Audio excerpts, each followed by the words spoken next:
तो मेरा पैशन जो था वो था merging the discipline of research with practice. So I actually called up one of my lawyers and I said, look, I want to go and spend some time on the sets, in the courts with your team. So he actually arranged it.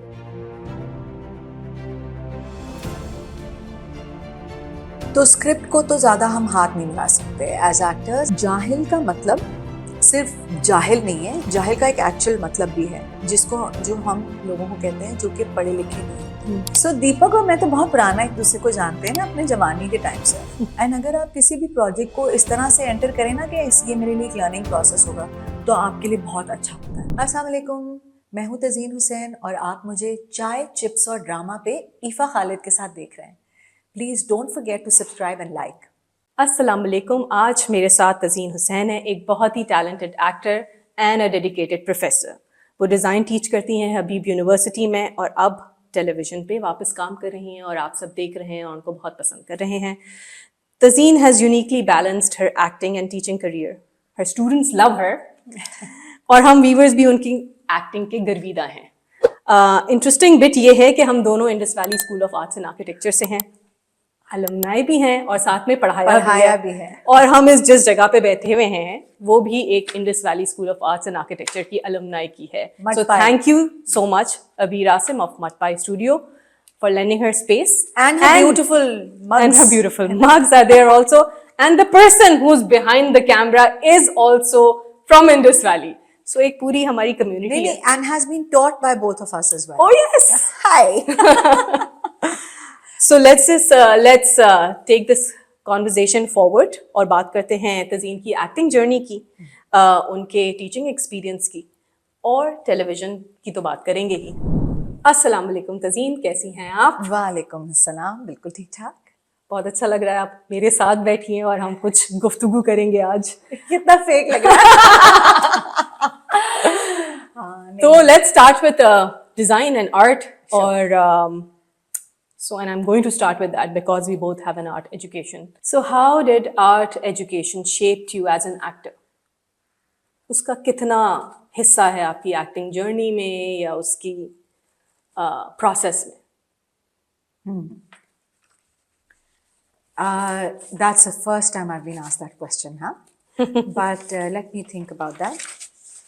So, I think art and acting दोनों creative fields हैं। वैसे तो कोई भी field को हम creative lens से देख सकते हैं, राइट? आजकल तो हम बात करते हैं कि creativity is part of all fields, चाहे आप डॉक्टर हों, लॉयर हों, you need to have certain creative skills in order to respond to the diverse nature of problems and unprecedented circumstances that are confronted by you in any situation, right? लेकिन अगर हम formal तरीके से बात करें तो acting and art both creative fields हैं जिसके अंदर एस्थेटिक्स आपके इंगेज होते हैं। तो I think my training as a design student helped me develop certain skills and hone certain observational powers in me जिसने मेरी एक्टिंग में मुझे हेल्प की। जैसे कि आपको एक एस्थेटिक का एहसास हो जाता है ना कि आपको बैलेंस डिज़ाइन सिखाता है कि कोई चीज़ ज़्यादा और कोई चीज़ कम नहीं होनी चाहिए, मगर उसके साथ साथ वो आपको कॉन्ट्रास्ट भी सिखाता है कि अगर आप अपना डायलॉग एक ही टोन में डिलीवर करते रहेंगे तो वो हो जाएगा flat. So where is that variation? So you know the element of contrast, the element of balance, उसको आप किस तरह लेके चलेंगे। So when as a designer you learn this, as an actor you also utilise those things, right? Then the power of observation, कि आप observe कैसे करते हैं चीज़ों को। That is another question. I will bring that. Okay. So I think your training as a design student really hones that skill of observation in you. And obviously when you act, तो आपकी वो चीज़ carry forward करती है। अगर as an actor आप चीज़ों को observe नहीं करते तो आप different किस्म के जो आपके roles आपको challenges throw करते हैं उनको आप निभा नहीं सकते। So वो चीज़ है। उसके अलावा जिस चीज़ को हम बहुत कम मेंशन करते हैं एक्टिंग में, द एलिमेंट ऑफ एम्पथी है ना. एंड डिज़ाइन के अंदर हम एम्पैथी बहुत सिखाते हैं, बहुत फोकस करते हैं. अच्छा, जब मैं पढ़ रही थी उस वक्त एम्पैथी की कोई टर्म नहीं थी. It's a very Gen Z term, right? But that's fine. अगर वो टर्म नहीं थी लेकिन हम करते तो वही थे, यू नो. स्टूडेंट्स कर लेते थे. हाँ, नहीं, हम भी करते थे. You learn how to empathise with. Yeah. Empathise मतलब कि अपने आप को, अपनी जिनके लिए आप क्रिएट कर रहे हैं, डिज़ाइन है या आपकी ऑडियंस है, उनसे अगर आपने कनेक्ट करना है तो आपको अपने आप को उनकी पोजीशन पर रखना है और फिर देखना है कि वो इस चीज़ को कैसे रिसीव कर रहे हैं.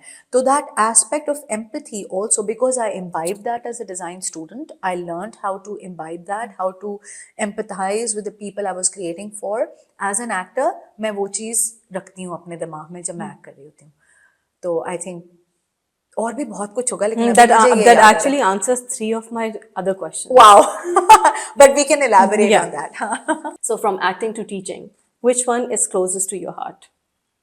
Or maybe closest to the pocket? वेल, क्लोजेस्ट टू द पॉकेट तो सबको ही पता है क्या होता है. टीचिंग में तो आपको पता है पाकिस्तान के अंदर कोई खास आपको वो नहीं मिलता, यू नो. बिल्कुल. I think it's the most underpaid बिल्कुल. And undervalued profession. जो प्रोफेशन आपकी फ्यूचर जनरेशन्स को ट्रेन करता है, उस पे हमारी गवर्नमेंट कितना ही कोई फंडिंग डेडिकेट कर देती है. टीचर ट्रेनिंग प्रोग्राम्स नहीं है. अक्सर लोग आ जाते हैं टीचिंग में पैशन की वजह से, या उनको शौक होता है, या और वजूहात भी होती हैं which I don't want to get into. But I think anybody who puts their time into teaching, it's बहुत ज़्यादा, it takes a lot of you. तो I think all teachers need to be, you know, applauded for the kind of dedication that they bring to their work. तो pocket friendly तो definitely acting ही है. लेकिन तुमने पूछा कि मुझे दोनों में से क्या चीज़ नज़दीक लगती है, मैं तुम्हें ये कहूँगी कि दोनों जो है ना वो आपस में मिले हुए हैं. So as a teacher you're often acting because आप अपनी ज़िंदगी के मसाइल और ज़िंदगी की जो टेंशन्स होती हैं उनको पीछे छोड़ के एक क्लासरूम में आते हैं. उसके बाद आपको ये देखना होता है कि इस क्लासरूम में मैं ये मैसेज किस तरह डिलीवर करूं ताकि मेरी स्टूडेंट्स को ये बात समझ में आ जाए. ठीक है ना. और उसके साथ साथ आप ये भी देख रहे होते हैं कि मैं engaged कैसे रखूं उनको. So you are putting up a performance in so many ways in a classroom. ठीक है. If you want to keep your students engaged. Likewise, जब आप एक्टिंग कर रहे होते हैं तो आप टीचिंग उस तरह से तो नहीं कर रहे होते, लेकिन आप अपने जुमलों के बारे में सोच रहे होते हैं, अपने एक्सप्रेशंस के बारे में सोच रहे होते हैं, अपने कैरेक्टर के बारे में सोच रहे होते हैं. आप ये देख रहे होते हैं कि किस चीज़ को कितना वजन, मतलब कितने उससे एम्फेसिस से कहना है, वजन कितना देना है, क्या टोन होनी चाहिए, कब वो सवालिया होना चाहिए, कब वो स्टेटमेंट होना चाहिए. तो एज जो टीचिंग के अंदर हमारी चीज़ें होती ना कि टीचर ने कब एक स्टेटमेंट दी, कब उसने बच्चों को कहा कि अब तुम इस बारे में सोचो, तो वो चीज़ें एक्टिंग के Acting में अंदर कैरी ओवर करती हैं. So I guess I love both. Which I knew the answer, but I thought to still ask. Now I'm coming to the same question जो आपने जिसका आंसर कर दिया, बट मैं सवाल ज़रूर करूँगी. बिल्कुल कीजिए. क्योंकि it's also related to me because we started with that. Research for design आपने उसका कोर्स पढ़ाया है जो कि analytical and observational होता है. So do you feel the research mindset helps you when you build a character, because उसमें भी you know you observe people, body language, silences before playing a character, also you do the same. तो हम बच्चों को कहते हैं ना create before, observe before you create. So how do you think that has shaped you or helped you in both ways? ड्रामे में research या रिसर्च फॉर डिज़ाइन का कोर्स पढ़ाने में? सही है. ईफा, ये मेरा पेट कोर्स है. I love this course because मेरी अपनी जिसको हम कहते हैं ना पैशन होता है, हर टीचर का एक पैशन होता है. तो मेरा पैशन जो था वो था merging the discipline of research with practice. So हमारे यहाँ प्रॉब्लम ये होती थी कि डिज़ाइन को एक बहुत ही महदूद लेंस से देखा जाता था कि मतलब बस हमने आकर ना खूबसूरत बना देना है चीज़ों को. मैसेज आपको कोई और क्राफ्ट करके देता है. Authorship of the message, authorship of the communication, authorship of the concept कहीं और होती है. और डिज़ाइनर का काम है कि 4 रंग देख लें जिसमें सबसे ज़्यादा खूबसूरत तरीके से आप वो रंग कैनवस पर लगा दें. कौन सी फॉन्ट अच्छी लगेगी, कौन सी अच्छी नहीं लगेगी, कितना बड़ा करना है उन वर्ड्स को, कितना छोटा करना है, कौन सी तस्वीर उसके साथ लगा दें. तो ये आपकी चीज़ें ख़त्म हो जाती हैं डिज़ाइन की, है ना. तो मुझे इस बात पर बहुत सारा मसला रहता था, ठीक है। मुझे ये होता था कि डिज़ाइनर का काम सिर्फ 4 चीज़ों को लेकर उनकी अरेंजमेंट कर देना नहीं है। Designers are thinkers. अगर वो ये सोच रहे हैं कि उन्हें रंग क्या लगाना है या कौन सी तस्वीर लगानी है या टाइपोग्राफी वर्ड्स जो हैं उनको कितना बड़ा कितना छोटा करना है, कौन सी फॉन्ट किस तरह लगेगी, ये एक थॉट प्रोसेस के थ्रू जाता है, ठीक है। उसके पीछे कॉन्सेप्ट्स होते हैं। तो अगर हम पढ़ाते रहेंगे डिज़ाइन को as a mere aesthetic journey only or an aesthetic work only, then it will not have it will not be acknowledging the thought that goes into creating something as important as design, ठीक है। और design जो है वो सिर्फ एक तस्वीर या एक पोस्टर का नाम नहीं होता।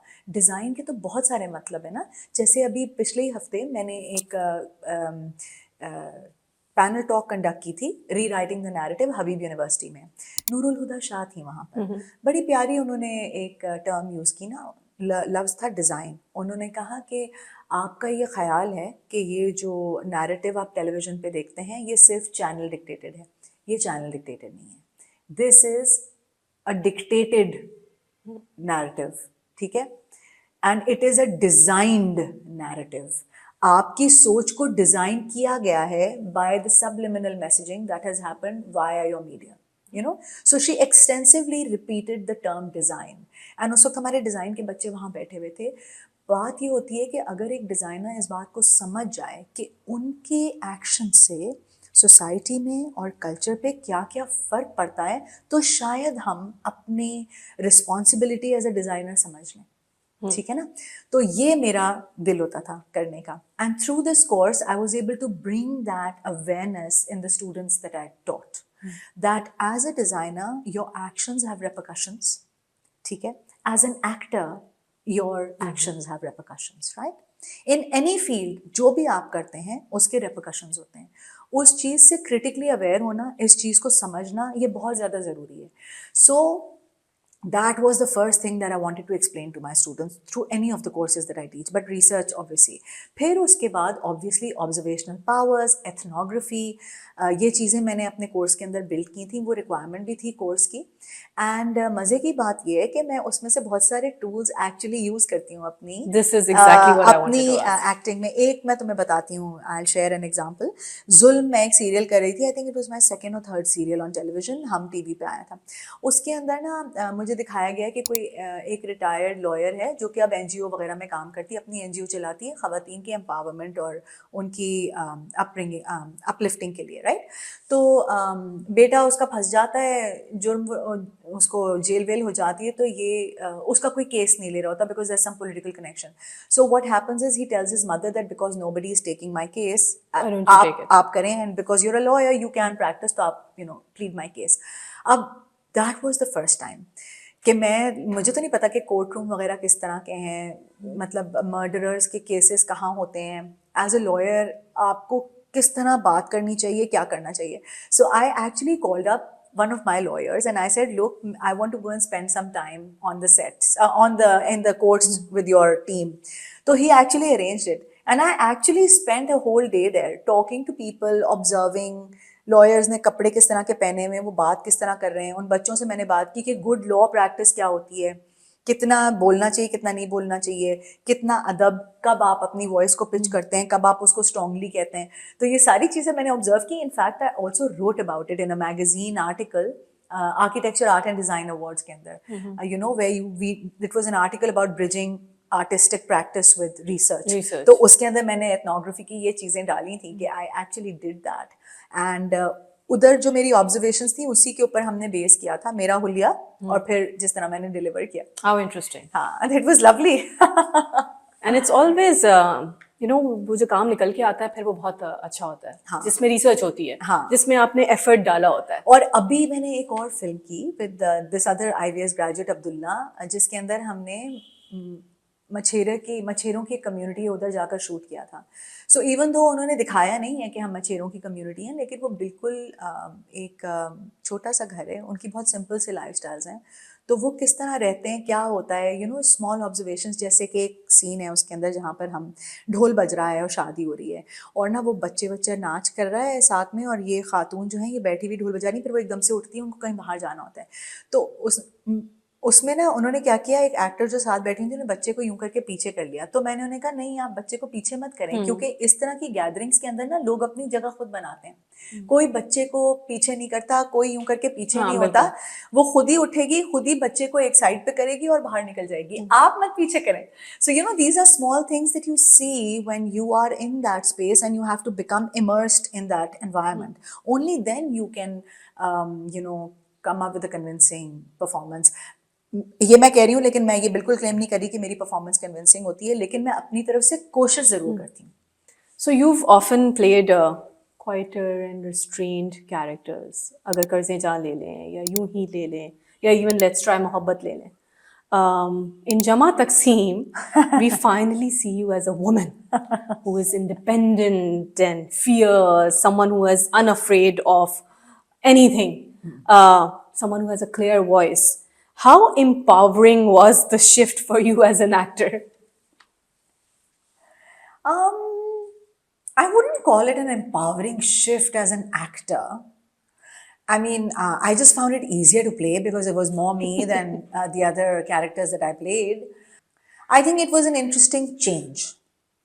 वह ये था कि मतलब आप आराम से ठक करके आपने जुमला बोल दिया, और कभी कभार थोड़ा इख्तलाफ भी हुआ जुमलों से, लेकिन ये कि it was more like what I am, you know, somewhat close to what I am, जिस तरह की मैं हूँ, जिस तरह की मेरी जिंदगी है, somewhat close to that, not exactly, not exactly. Zubia और तज़ीन में कॉमनैलिटी ये है कि हाँ, तज़ीन भी पढ़ाती है और ज़ूबिया भी पढ़ाती है, एंड दोनों की बच्चियां हैं लगभग एक ही किस्म की उम्र की, एंड उनके साथ रिलेशनशिप जैसे एक माँ की होती है, कभी प्यार कभी थोड़ी सी लड़ाई, तो वो चीज़ें एक तरह की थी। बिकॉज आपने अभी बात की है कुछ अल्फाजों की, तो मैं उस पर बात करूँगी। हाँ बिल्कुल। You know, showing Zubia's character, Zubia Baji's character, as a professor. उसके बाद as a professor, someone using words as jahil was a little problematic. तो वो मुझे उस पर पूछना है generally, not just this character, but ये बहुत दफ़ा हमने देखा है ड्रामों में। तो ये क्या स्क्रिप्ट पे होता है, तो क्या एक्टर्स को कितना लीवे होता है कि इसमें वो स्क्रिप्ट को छेड़ सकते हैं या उसमें कुछ अपनी राय दे सकते हैं? तो स्क्रिप्ट को तो ज़्यादा हम हाथ नहीं लगा सकते as actors, and I think ये रिसेंट एक ट्रेंड हो गया है टेलीविजन में, which I think is somewhat healthier trend, somewhat, कि वो अपने स्क्रिप्ट के ऊपर अब थोड़ा एम्फोसिस देते हैं कि आप जुमले नहीं तब्दील कर सकते, जिस तरह लिखा है जुमला उसी तरह डिलीवर होगा, ठीक है। और उसकी एक जो एडवांटेज है वो ये है कि बहुत दफ़ा हमारा तलफ़ुज़ या हमारे जुमले की अदायगी या हमारी उर्दू की ग्रामर जो थी वो इतनी गलत होती थी कि वही टेलीविज़न में, ड्रामों में हम बोल दिया करते थे उल्टी पुल्टी, उल्टी सीधी उर्दू। तो कम से कम जुमले को जिस तरह राइटर ने लिखा है और जिस तरह कंटेंट की टीम ने उसको एक प्रोसेस से गुजार के आप तक पहुंचाया है, उसको फॉलो करने से ये चीज़ें तो बेहतर हो गई हैं कि कम से कम हम उर्दू की ग्रामर और उसके जो कवायद हैं वो तो फॉलो कर रहे हैं, ठीक है ना। अब उसके अंदर मसला क्या हो गया है, उसके अंदर ये है कि जो हमारे पास एक रूम होता था to play around with dialogues, जो कि हमें लगता था कि मे बी अगर हम इस तरह कहें तो ज़्यादा बेहतर तरीके से शायद अदा हो जाएं, या इस डायलॉग से हम अग्री नहीं करते, इसको चेंज कर लें, वो रूम ख़त्म हो चुका है, राइट। Okay. तो जैसे तुमने कहा कि जाहिल, ठीक है, तो वो लफ्ज़ जो करख्त दो तीन दफ़ा, एक दफ़ा नहीं 2-3 दफ़ा ड्रामे के अंदर इस तरह की बहुत करख्त किस्म की जुमले और थॉट्स भी हैं जो ज़ूबिया की आती हैं। तो बिल्कुल एज अ प्रोफेसर मैं सोचती थी, और मैंने ये कहा भी अली को, जो हमारे डायरेक्टर होते थे, कि मैं प्रोफेसर हूँ और मैं सचमुच में प्रोफेसर हूँ, और वो बैठकर ड्रामे में इस तरह की बातें करिए, जाहिल और तोते टाइप के सास ससुर, कुछ इस तरह का भी एक जुमला कहती है बीच में ना ज़ूबिया। तो मैंने कहा ये तो बहुत ही अजीब से जुमले हैं, और गॉड फॉरबिड, मतलब मुझे तो कोई बहुत ही एम्बैरेसिंग हो जाएगा कि कोई बच्चा मुझसे इस तरह की कोई बात पूछ लेगा। लेकिन जाहिल का मतलब सिर्फ जाहिल नहीं है, जाहिल का एक एक्चुअल मतलब भी है, जिसको जो हम लोगों को कहते हैं जो कि पढ़े लिखे नहीं होते। तो अब मसला तो ये हो गया ना कि as languages have developed and जो स्पोकन लैंग्वेज आपकी हो जाती है उसमें जाहिल का लफ्ज़ जो है वो एक स्लर बन चुका है, राइट। लेकिन उसका एक लुगती एक मायने हैं उसके, वो ज़रूरी नहीं है कि वो स्लर की तरह या बुरे तरीके से किसी को कहा जाए। उसका एक फैक्चुअल मतलब है जो कि जो अनपढ़ होते हैं उनको जाहिल कहा जाता है, राइट। तो क्या ज़ूबिया जब उनको जाहिल कहती है वो उनको बुरा भला कहकर जाहिल कह रही होती है, या वो एक फैक्ट बता रही होती है कि ये लोग अनपढ़ हैं, ठीक है। तो ये चीज़ जो थी इसको मैंने कोशिश की अपने दिमाग में रखने की कि एक्चुअली वो तो एक फैक्चुअल औरत है, वो तो बात हमेशा फैक्ट पर करती है। और ये मैंने फूशिया के साथ इंटरव्यू में भी कहा था कि एक्चुअली ज़ूबिया जो है वो कभी भी किसी को इस बात पे बुरा नहीं कहती कि उसको वो बस महज बुरे लग रहे होते हैं, वो बात हमेशा प्रिंसिपल पे ही करती है। अगर वो इन लोगों को कम पढ़ा लिखा होने की वजह से उनके सोच पर एक रिस्ट्रिक्शन है, वो सास ससुर के बारे में इस तरह बात करी, तो वो उसकी जो फ्रेंड आती है जो उसकी नेबर होती है उसको भी यही कहती है कि बिकॉज तुम लोग इतने पढ़े लिखे नहीं हो और तुम लोगों की जो थिंकिंग है वो इवॉल्व ही नहीं की है, ठीक है ना, तुमने अपनी थिंकिंग के ऊपर बिल्कुल एक तरह से रिस्ट्रिक्शन लगा दी है कि तुम किस तरह की बातें कर रही हो कि वो गुसल खाना और क्या कहती है वो ससुराल और गुसल खाना एक ही तरह के होते हैं, उनको दूर रखो, अजीबो गरीब टाइप के उसके भी वो होते हैं। तो मैंने यही उसको भी कहा था कि so Zubia is a principled person and there are very few times in the play that she actually brings her personal likes and dislikes into the conversation. It is always about a principle. अगर वो शाहिदा बाजी को ये कहती है कि ये पुराने ज़माने के ख्यालात हैं, आपके ऊपर कोई नज़र नहीं हुई थी, तो वो उनको लुक डाउन करके नहीं कह रही, वो एक फैक्ट बता रही है, राइट। सो ये है, मगर क्योंकि हमारे यहाँ अमूमन लोग इस तरह से बातें नहीं करते और हम जाहिल एक स्लर की तरह कहते हैं, तो शायद वो इंटरप्रिटेशन ज़्यादा बाहर आई होगी। लेकिन अपने आप को तसल्ली देने के लिए मैंने यही सोचा था। So you worked with Deepak Parwani and Karzeja. Yes. In a very layered dynamic. And now in Jama Takseem, you're playing his wife. You've played his wife, basically. How did you prepare for this new relationship on screen? And what was like collaborating with him again in a different, altogether different scenario? So दीपक और मैं तो बहुत पुराना एक दूसरे को जानते हैं ना, अपने जवानी के टाइम से, है ना। तो जब वो भी बहुत यंग डिज़ाइनर होता था और मैं भी टेलीविज़न पे आती थी, I was doing television and music channel charts and all kinds of things at that time, तो we knew each other since then. तो दीपक के साथ चाहे मैं कर्जेजा में बड़े अब्बा का कैरेक्टर निभा रही हूँ और यहाँ पर बिस्मा हो, और या फिर आप ज़ूबिया और अशर कह लें जमा तकसीम में, तो कोई मसला नहीं है। हमारी एक बहुत ज़बरदस्त कंफर्ट लेवल है और अच्छी दोस्ती है, और वो बिल्कुल दिखा भी दोनों ड्रामों में वो दिख रहा है। तो I think I had a great time. मज़े की बात यह है कि मैंने ये कहा था कि कर्जेजा के अंदर दीपक की तो हालत ख़राब हो गई थी जब वो वाला सीन था जिसमें बिस्मा को वो उसके कुछ ओवरटोन्स होते हैं, तो दीपक ने कहा मैं तो ये कर ही नहीं सकता। तो फिर मैंने उसे कहा कि but Deepak, this is not Deepak ना, दिस इज़ बड़े अब्बा, so you have to do it. उसने किया और उसने कितना अच्छा निभाया वो सीन, है ना। तो इसी तरह जब ये जमा तकसीम मुझे ऑफर हुआ तो मुझे दीपक ने कहा कि अब इस दफ़ा ना तुम कोई दलिया बनाने वाला कोई ड्रामा नहीं करोगी जिसके अंदर तुम किचन में खड़ी होकर मेरे लिए दलिया बना रही हो। I want to see the empowered Tazeen coming out.